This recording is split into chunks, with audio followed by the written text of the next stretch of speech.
नमस्कार, स्वागत है आप सभी का न्यूज़ 18 राजस्थान पर। मैं हूं आपके साथ हेमंत कुमार और चलिए शुरुआत करते हैं मौसम की खबर के साथ। बीकानेर जिले में तेज गर्मी के बाद आज मौसम में बदलाव देखने को मिला और यहां पर शाम होने के साथ ही नोखा श्री डूंगरगढ़ के इलाके में तेज बारिश हुई है। वहीं महाजन इलाके में भी तेज बारिश के साथ आए तूफान से कई घरों को नुकसान पहुंचा है। तस्वीरें आपकी टीवी स्क्रीन पर। साथ ही साथ बिजली विभाग को भी काफी नुकसान होने की खबर मिल रही है, जिसके चलते बिजली आपूर्ति बाधित हुई है। तूफान की वजह से कहीं कहीं पोल गिरने की घटनाएं भी सामने आई है। तेज तूफान से कई जगह पर बिजली के पोल गिरे। इस तूफान में 3 शेड भी उखड़ गए और इससे कई घरों को नुकसान पहुंचा। बारिश और तूफान के चलते कई पेड़ धराशायी हो गए हैं। हालांकि शहर में बारिश नहीं हुई, लेकिन तापमान में कमी का एहसास रहा। 8 दिनों से तेज धूप के बाद अचानक बारिश होने से लोगों ने अब राहत की सांस ली है। 2 अलग अलग तस्वीरें आपके टीवी स्क्रीन पर। आंधी और तूफान की तस्वीर के साथ ही हल्की बूंदाबांदी और मौसम के सुहाने होने की तस्वीर भी है।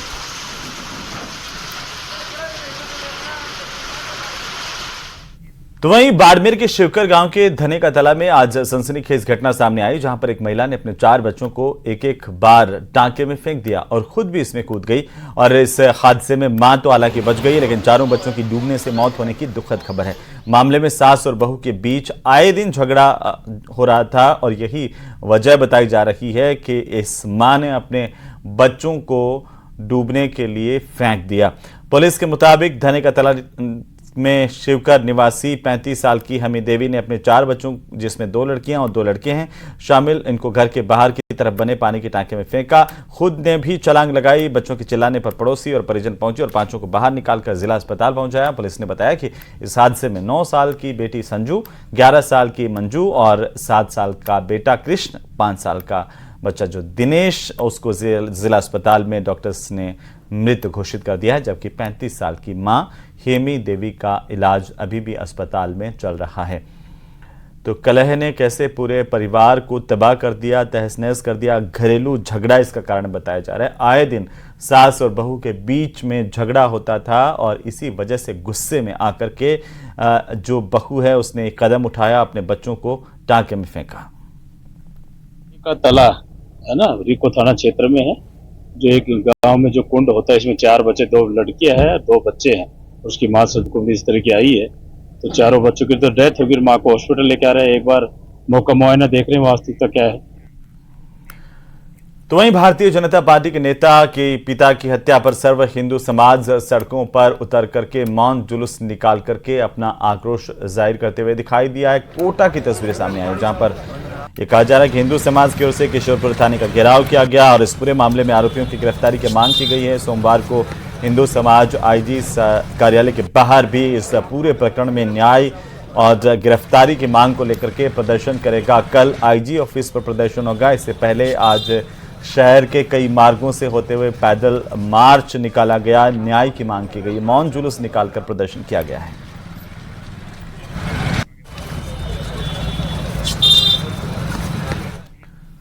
उधर झालावाड़ शहर के खाती मोहल्ला मूर्ति चौराहा पर स्थित अल्लाह की याद का इमामबाड़े के पास में अतिक्रमण हटाने की मांग को लेकर के आज अनोखा विरोध प्रदर्शन देखने को मिला है, जहां पर हुसैनी सोसाइटी झालावाड़ के जिला सदर आमरण अनशन पर बैठ गए हैं। लेकिन दूसरे दिन भी कोई सुनवाई नहीं होने पर एक सदस्य ने नाराजगी के चलते मुंडन करवाया। प्रशासन से जल्द उनकी समस्याओं के निस्तारण की मांग की गई है। अनोखा विरोध प्रदर्शन यहां पर किया गया। अपने रोजगार चलाने के लिए कोई गुमटी लगाता है, कोई ठेले लगा के वो करता है कामकाज, तो उनको तो ये फौरन हटा देते हैं। जहाँ अतिक्रमण हो रहा है, जहाँ ताजिया निकलने का काम है, जो सबसे बड़ा मुहर्रम इस अल्लाह की याद के इमामबाड़ा का हुसैनी सोसाइटी का है। तो वहीं भारतीय जनता पार्टी के पूर्व प्रदेशाध्यक्ष अरुण चतुर्वेदी दौसा पहुंचे, जहां पर बीजेपी की तरफ से प्याऊ पर जल सेवा की गई और पूर्व प्रदेशाध्यक्ष अरुण चतुर्वेदी ने कहा कि एनडीए 400 पार पहुंचेगा। राजस्थान में भी 25 की 25 सीटें पार्टी जीतेगी। क्या कुछ कहा, आप भी देखिए।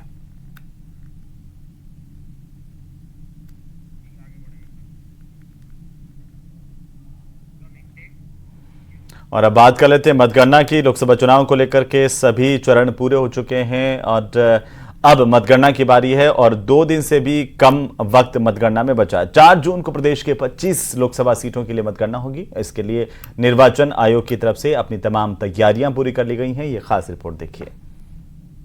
अब आई मतगणना की बारी, सभी दलों ने पूरी की तैयारी। प्रदेश में 19 अप्रैल को 12 है, जबकि 26 अप्रैल को 13 लोकसभा सीटों के लिए मतदान संपन्न हो गया था। 25 सीटों पर प्रदेश के 266 उम्मीदवारों का भाग्य ईवीएम में कैद है। अब 4 जून को देश भर में एक साथ मतगणना के साथ ही उम्मीदवारों की किस्मत का फैसला सबके सामने होगा। राजस्थान में लोकसभा चुनाव 2024 की मतगणना की तमाम तैयारियां पूरी कर ली गई हैं। 25 लोकसभा क्षेत्रों के लिए 29 मतगणना केंद्रों पर काउंटिंग की जाएगी। सुबह 8 से 8:30 पहले बैलेट मतपत्रों को काउंट किया जाएगा। सुबह 8 बजे से मतगणना शुरू हो जाएगी। पहले बैलेट मतपत्रों की गिनती होगी। इसके बाद सुबह 8:30 बजे से ईवीएम की काउंटिंग शुरू होगी। प्रदेश के 25 सीटों के लिए 29 मतगणना केंद्रों पर काउंटिंग होगी। चुनाव में डाले गए 3,26,33,000 के करीब वोट गिने जाएंगे, जिनकी सुरक्षा और पारदर्शिता के लिए चुनाव आयोग ने खास तैयारी की है। इसके लिए प्रदेश में 53,128 मतदान केंद्र थे। हर मतदान केंद्र पर एक ईवीएम थी। हर ईवीएम में अधिकतम 1,450 वोट डाले जा सकते थे। प्रदेश में 53,128 ईवीएम को 2,713 टेबल पर 4,033 राउंड में गिना जाएगा। प्रदेश में मतगणना की प्रक्रिया को समझने के लिए ये समझना बेहद जरूरी है कि हर इलाके में टेबल की संख्या और राउंड की संख्या उस इलाके में हुए मतदान के प्रतिशत के मुताबिक तय की गई है। जहां ज्यादा वोट गिने जाएंगे वहां टेबल और राउंड ज्यादा रखे गए हैं। जहां कम वोट गिने जाएंगे वहां टेबल और राउंड कम रखे गए हैं। राजस्थान में करीब 2713 टेबलों पर ईवीएम मशीनों की काउंटिंग की जानी है, यानी एक राउंड में कम से कम 2713 ईवीएम मशीनों को खोला जाएगा और वहां पर जो अधिकतम वोट की संख्या है वो 1450 है। ऐसे में हर ईवीएम में जितना मतदान प्रतिशत हुआ है उसके मुताबिक नतीजे सामने आते जाएंगे और उसी के मुताबिक जितना जितना मतदान प्रतिशत रहा है वहां पर राउंड की संख्या रही है। जैसे अगर हम टोंक सवाई माधोपुर की बात करें तो वहां पर 20 राउंड में ही पूरी मतगणना संपन्न हो जाएगी, जबकि राजसमंद में इसके लिए 28 राउंड किए जाएंगे। मतगणना केंद्र पर मौजूद रिटर्निंग ऑफिसर यानी कि आरओ प्रत्येक राउंड की गिनती के बाद रिजल्ट बताते हैं और इसे चुनाव आयोग की वेबसाइट पर भी अपडेट किया जाता है। मतों की गिनती का पहला रुझान सुबह 9 बजे से आना शुरू हो जाएगा। मतगणना से जुड़ी हर जानकारी बहुत ही गुप्त रखी जाती है। मतगणना से पहले कौन से अधिकारी किस निर्वाचन क्षेत्र की और कितने नंबर के टेबल पर गिनती करेंगे, ये सारी जानकारी पहले नहीं बताई जाती। मतगणना के दौरान सभी टेबलों पर हर उम्मीदवार की ओर से एक एक एजेंट होता है। वही एक एजेंट रिटर्निंग ऑफिसर के पास बैठता है। उम्मीदवार खुद अपने एजेंट चुनते हैं और स्थानीय निर्वाचन अधिकारी से अप्रूव करवाते हैं। राजस्थान में सभी जो पॉलिटिकल पार्टीज हैं उन्होंने अपने अपने एजेंट्स को इसकी खास ट्रेनिंग भी दी है कि वो किस तरह से मतगणना स्थल पर मौजूद रहेंगे और किन किन बारीकियों का ध्यान रखेंगे। इसके लिए इलेक्शन कमीशन ने भी तमाम लोगों की लिस्ट पहले से ही अपने पास में रख ली है। जो मतगणना केंद्र हैं वहां पर अगर सुरक्षा को देखा जाए तो त्रिस्तरीय सुरक्षा रहेगी। खास इंतजाम गर्मी के लिए भी किए जाएंगे। कैमरा पर्सन शेर सिंह के साथ में अरबाज अहमद, न्यूज़ 18 के लिए जयपुर से। और अब आम आदमी से जुड़ी सबसे बड़ी खबर आ रही है। महंगाई को लेकर देश भर में अमूल दूध महंगा हो गया है। अमूल दूध के दामों में 2 रुपए प्रति लीटर के हिसाब से बढ़ोतरी कर दी गई है। सोमवार की सुबह से ये नई दरें लागू हो जाएंगी। सोमवार को सुबह जब आप अमूल दूध खरीदने जाएंगे तो 2 रुपए प्रति लीटर के हिसाब से दूध महंगा मिलेगा। अब 1 लीटर दूध के लिए 66 रुपए देने होंगे। गुजरात मिल्क मार्केटिंग फेडरेशन की तरफ से ये ऐलान किया गया। अमूल दूध को लेकर के ये बड़ी जानकारी सामने आ रही है। भीषण गर्मी में अब अमूल दूध पीना 2 रुपए प्रति लीटर के हिसाब से महंगा हो गया है। अब 1 लीटर दूध का जो पैसा है वो देना होगा 66 रुपए और ये नई दरें सोमवार सुबह से ही लागू हो जाएंगी। देश भर में अमूल दूध महंगा कर दिया गया है। इस वक्त की सबसे बड़ी खबर, गुजरात मिल्क मार्केटिंग फेडरेशन की तरफ से यह ऐलान किया गया। जानकारी दी गई है कि अमूल दूध के दाम में 2 रुपए प्रति लीटर के हिसाब से बढ़ोतरी हो गई। तो वहीं न्यूज 18 मेगा एग्जिट पोल 2024 में तेलंगाना, आंध्र प्रदेश, कर्नाटक, ओडिशा और पश्चिम बंगाल में भाजपा को महत्वपूर्ण लाभ मिलने का संकेत दिया गया, जबकि हरियाणा और राजस्थान में नुकसान हो सकता है। ये रिपोर्ट देखिए। मतदान पेटियां बंद हो चुकी हैं और 4 जून को जब वे खुलेंगी तब तय होगा कि लोकसभा चुनाव का विजेता कौन है। मगर नतीजे आने से पहले न्यूज 18 के मेगा एग्जिट पोल में 355 से 370 सीटों के साथ एनडीए को प्रचंड बहुमत मिलता दिख रहा है, तो वहीं इंडिया गठबंधन को 125 से 140 सीट मिलने का अनुमान है। इसके अलावा बाकी पार्टियों को 42 से 52 सीटें मिल सकती हैं। 400 पार करने वाला परमात्मा ने मुझे। लोकसभा के न्यूज 18 के मेगा एग्जिट पोल में एनडीए शानदार प्रदर्शन करता नजर आ रहा है। इस बार बीजेपी 6 राज्यों में क्लीन स्वीप करती दिखाई दे रही है, तो वहीं 4 राज्यों में एनडीए को नुकसान भी होता नजर आ रहा है। सबसे पहले बात उन राज्यों की जहां बीजेपी क्लीन स्वीप कर सकती है। देश की राजधानी दिल्ली में पिछली बार की तरह इस बार भी बीजेपी क्लीन स्वीप कर सकती है, जहां बीजेपी को कुल 5 से 7 सीटें मिल सकती हैं। वहीं इंडिया गठबंधन का सूपड़ा साफ हो सकता है। तो वहीं पहाड़ी राज्य हिमाचल प्रदेश और उत्तराखंड में बीजेपी को दोनों सूबों की सभी 9 सीटें मिल सकती हैं, जबकि कांग्रेस 1 सीट के लिए भी तरसती नजर आ रही है। नरेंद्र मोदी के गृह राज्य गुजरात में तो बीजेपी क्लीन स्वीप की हैट्रिक लगाती नजर आ रही है, जहां सूबे की सभी 26 सीटें बीजेपी के खाते में जाती दिखाई दे रही हैं। वहीं सीएम मोहन यादव के नेतृत्व में मध्य प्रदेश की जनता बीजेपी की झोली में सभी 29 सीटें डाल सकती है। यहाँ पर बीजेपी को 26 से 29 सीटें मिलती दिख रही हैं। पिछली बार छिंदवाड़ा सीट कांग्रेस ने किसी तरह बचा ली थी, इस बार वो सीट भी दांव बचाना भी कांग्रेस के लिए बहुत मुश्किल नजर आ रहा है। जबकि छत्तीसगढ़ में भी बीजेपी क्लीन स्वीप कर सकती है। यहाँ बीजेपी 9 से 11 सीटें हासिल करती नजर आ रही है। एनडीए सरकार 400 पार। क्लीन स्वीप स्टेट वाले आंकड़े देखकर बीजेपी की बाँछें खिल सकती हैं, तो वहीं अब जिन आंकड़ों की बात हम करने जा रहे हैं उसे देखकर एनडीए को थोड़ी निराशा हो सकती है, क्योंकि ये वो राज्य हैं जहां न्यूज 18 मेगा एग्जिट पोल में एनडीए को नुकसान होता दिखाई दे रहा है। राजस्थान में बीजेपी ने पिछली बार यानी कि 2019 में क्लीन स्वीप करते हुए 25 सीटें हासिल की थी, तो वहीं इस बार एनडीए को 2 से 7 सीटों का झटका लग सकता है। इस बार सत्ताधारी एनडीए को 18 से 23 सीटें मिलती नजर आ रही हैं। तो वहीं बिहार में एनडीए को और बड़ा झटका लगता दिखाई दे रहा है। पिछली बार 2019 में एनडीए ने यहां की 40 सीटों में से 39 सीटों पर कब्जा किया था, लेकिन इस बार एनडीए को 5 से 8 सीटों का नुकसान हो सकता है। हरियाणा जैसे सूबे में जहां एनडीए ने पिछली बार क्लीन स्वीप किया था, वहां इस बार बीजेपी को 3 से 5 सीटों का नुकसान होता नजर आ रहा है। बीजेपी को हरियाणा में इस बार 5 से 7 सीटें मिल सकती हैं। उत्तर भारत के अलावा दक्षिण भारत में भी एनडीए को झटका लगता दिखाई दे रहा है। कर्नाटक में एनडीए ने जहां पिछली बार 25 सीटें जीती थी, वहीं इस बार 18 से 22 सीटों पर संतोष करना पड़ सकता है। प्रधानमंत्री नरेंद्र मोदी और केंद्रीय गृह मंत्री अमित शाह ने पूरे चुनाव प्रचार के दौरान बार बार कहा कि दक्षिण भारत से चौंकाने वाले नतीजे आएंगे।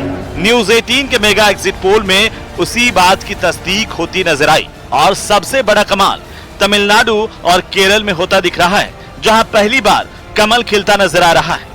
न्यूज 18 का मेगा एग्जिट पोल ये बता रहा है कि तमिलनाडु की 39 और पुदुचेरी की 1 यानी कि कुल 40 सीटों में से एनडीए को 1 से 3 सीट मिल सकती है। तो वहीं इंडिया गठबंधन 36 से 39 सीट के साथ आगे दिखाई दे रहा है। न्यूज 18 के मेगा एग्जिट पोल में तमिलनाडु की तरह उसके पड़ोस में भी बीजेपी के दावे सच होते दिख रहे हैं। केरल की 20 सीटों में बीजेपी और उसके गठबंधन के साथियों को 1 से 3 सीट मिल सकती है, जबकि कांग्रेस के यूडीएफ गठबंधन को 15 से 18 सीटें मिलने का अनुमान है। वहीं न्यूज 18 के मेगा एग्जिट पोल ये बता रहे हैं कि पिछले साल कर्नाटक का विधानसभा चुनाव जीतने वाली कांग्रेस को बीजेपी इस लोकसभा चुनाव में बुरी तरह पछाड़ सकती है।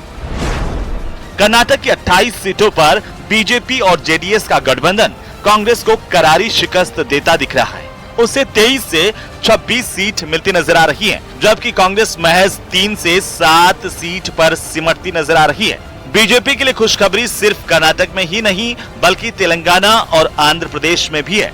न्यूज 18 के मेगा एग्जिट पोल के मुताबिक तेलंगाना में बीजेपी की सीटें बढ़ सकती हैं। वो 7 से 10 सीट जीतती नजर आ रही है। वहीं कांग्रेस को 5 से 8 सीट मिलती दिख रही है।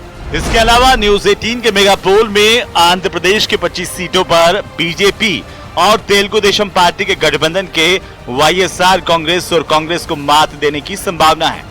वहां पर एनडीए को सबसे ज्यादा 19 से 22 सीटें मिल सकती है। पूर्वी भारत का वो राज्य जिसे अपनी मुट्ठी में करने के लिए बीजेपी ने पूरा दम लगा दिया, वो रहा बंगाल। देश का तीसरा सबसे ज्यादा लोकसभा सीटों वाला पश्चिम बंगाल। संदेश खाली ने चुनाव शुरू होने से पहले ही बंगाल में बीजेपी और ममता बनर्जी के बीच संग्राम छेड़ दिया और न्यूज 18 का मेगा एग्जिट पोल ये बता रहा है कि पश्चिम बंगाल में खेला हो गया। बीजेपी वहां पर अपनी सीटें बढ़ाती दिख रही है। 2019 में बीजेपी ने राज्य की 18 सीटों पर कब्जा जमाया था। न्यूज 18 के मेगा एग्जिट पोल में बंगाल में बीजेपी और टीएमसी के बीच कांटे की टक्कर दिख रही है, मगर मुकाबले में बीजेपी टीएमसी से 20 ही है। न्यूज 18 के मेगा एग्जिट पोल के मुताबिक बंगाल की 42 सीटों में बीजेपी को 21 से 24 सीटें मिल सकती हैं, जबकि टीएमसी की सीटें 22 से कम होती नजर आ रही है। उसे 18 से 21 सीटें मिलने का अनुमान है और कांग्रेस का यहां खाता तक खुलता नहीं दिख रहा। कुल मिलाकर बात यह है कि न्यूज 18 के मेगा एग्जिट पोल में एनडीए रिकॉर्ड जीत दर्ज करता नजर आ रहा है, लेकिन जहां जहां बीजेपी को नुकसान हो रहा है वहां बीजेपी को फिर से होमवर्क करना होगा। Bureau report, news 18 Rajasthan. तो वहीं ज्योतिषाचार्य बंशीलाल शास्त्री के मुताबिक राहुल गांधी की कुंडली तो मजबूत है, लेकिन अभी वे राहु में शनि की अंतर्दशा से गुजर रहे हैं। उनके मुताबिक राहुल कुंडली के विश्लेषण से यह पता चलता है कि इस बार भी राहुल गांधी को सीमित सफलता ही मिलेगी। पर जो मैंने मोदी जी के साथ में राहुल गांधी जी की कुंडली का भी आंकलन किया था, उनका मकर लग्न और ज्येष्ठा नक्षत्र के अंदर जन्म हुआ है, उनके भी मंगल की महादशा चल रही है, परंतु जो प्रबल बलवान मंगल मोदी जी का है वो बलवान ग्रह राहुल गांधी जी का नहीं है। तो इस टाइम हो सकता है कि थोड़ा सा उनको थोड़ी सी सफलता अधिक मिल सकती है, ऐसी संभावना लगती है, लेकिन उनका मंगल इतना प्रबल नहीं कि वो उस स्थिति में पहुंच जाएं जहां वो सरकार बना सकते हैं। और उनका ज्येष्ठा नक्षत्र में जन्म हुआ है। मैं राहुल गांधी के चहेतों से, कांग्रेस पार्टी के उनके जो भी चहेते हैं, उनसे एक सलाह जरूर देना चाहूँगा कि यदि आप चेक करवा लें उनका ज्येष्ठा नक्षत्र में यदि जन्म हुआ है तो ज्येष्ठा नक्षत्र गंडमूल नक्षत्रों में से आता है। अश्विनी, मघा, रेवती, ज्येष्ठा, मूल, रेवती, इस प्रकार से ये नक्षत्र जो होते हैं ये गंडमूल नक्षत्रों में आते हैं। तो उनके यदि शांति नहीं करवाई है, वैसे 27 दिन में शांति होती है जब बच्चा होता है, तो उनके शांति अवश्य कराएं ताकि आगे उनको कुछ सफलता मिल सके लाइफ में। तो एग्जिट पोल के आंकड़े जारी हो चुके हैं जिसमें एनडीए गठबंधन को एक बार फिर से प्रचंड बहुमत मिलता नजर आ रहा है। तो वहीं इंडी गठबंधन बहुमत के आंकड़े से काफी दूर नजर आ रहा है और ऐसे में अब विपक्षी नेता इस एग्जिट पोल को खारिज कर रहे हैं। अखिलेश यादव और राहुल गांधी तो यहां तक कह चुके हैं कि एग्जिट पोल दिखावा है, क्योंकि 4 जून को इंडिया गठबंधन की सरकार बनने वाली है। आपको रिपोर्ट दिखाते हैं।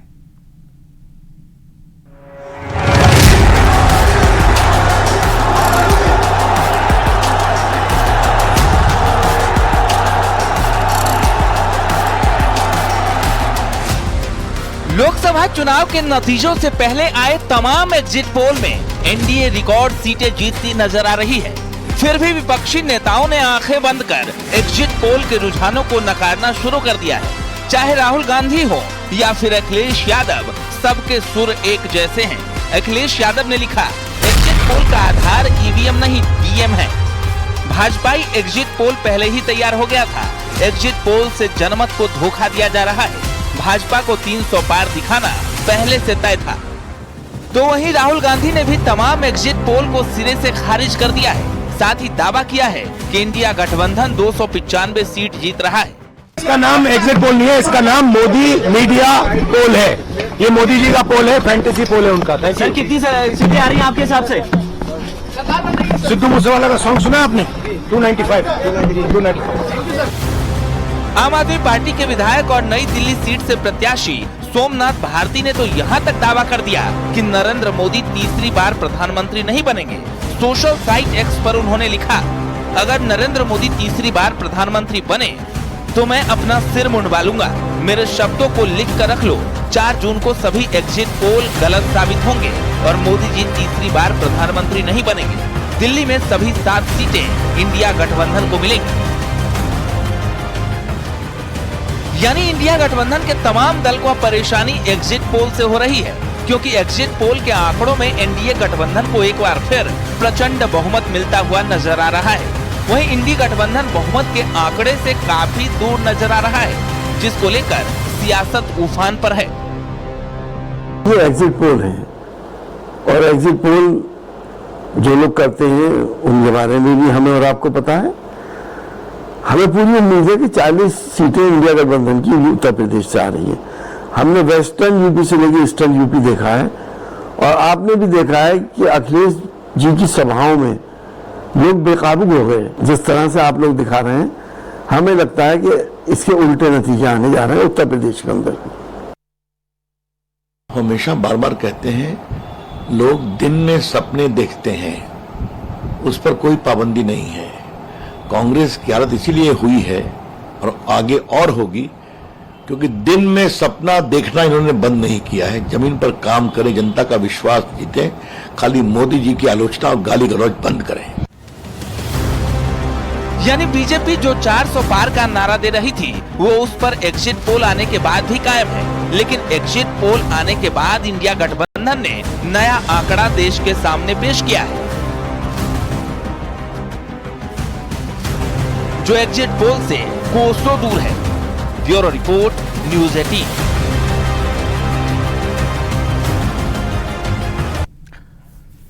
और चलिए अब बात करेंगे उत्तर प्रदेश के एग्जिट पोल की, जिसमें एनडीए गठबंधन बड़ी जीत की तरफ बढ़ता हुआ नजर आ रहा है। तो वहीं इंडिया गठबंधन को एग्जिट पोल में 9 से 12 सीटें मिलने का अनुमान है। और ऐसे में वो कौन कौन से फैक्टर हैं जो मोदी योगी की जोड़ी पर मुहर लगा रहे हैं, आप इस रिपोर्ट में देखिए।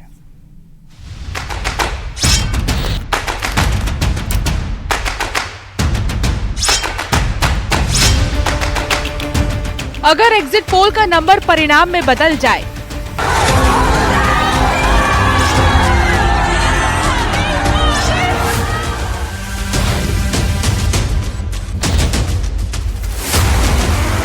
अगर एग्जिट पोल के आंकड़ों पर ईवीएम की मुहर लग जाए,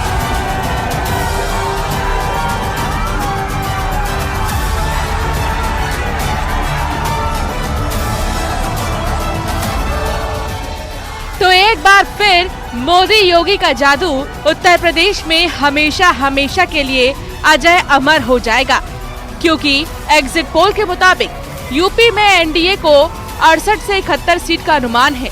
इंडिया गठबंधन को 9 से 12 सीट का अनुमान है। बीएसपी को एक भी सीट नहीं मिलने का अनुमान है।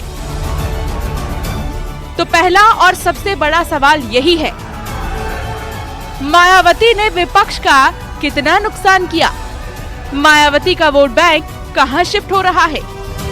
क्योंकि बीजेपी उत्तर प्रदेश में एग्जिट पोल से बेहतर परिणाम की उम्मीद लगा रही है, तो विपक्ष अब भी एग्जिट पोल को हजम नहीं कर पा रहा है। एग्जिट पोल ने ये दिखा दिया कि भारतीय जनता पार्टी प्रचंड बहुमत के साथ तीसरी बार माननीय मोदी जी के नेतृत्व में सरकार बनाने जा रही है और उत्तर प्रदेश में 80। तो चलिए इसी के साथ ही इस बुलेटिन में फिलहाल इतना ही, और आप देखते रहिए प्रदेश का नंबर 1 चैनल न्यूज़ 18 राजस्थान। चलते चलते एक नजर डालते हैं इस वक्त की सुर्खियों पर। नमस्कार।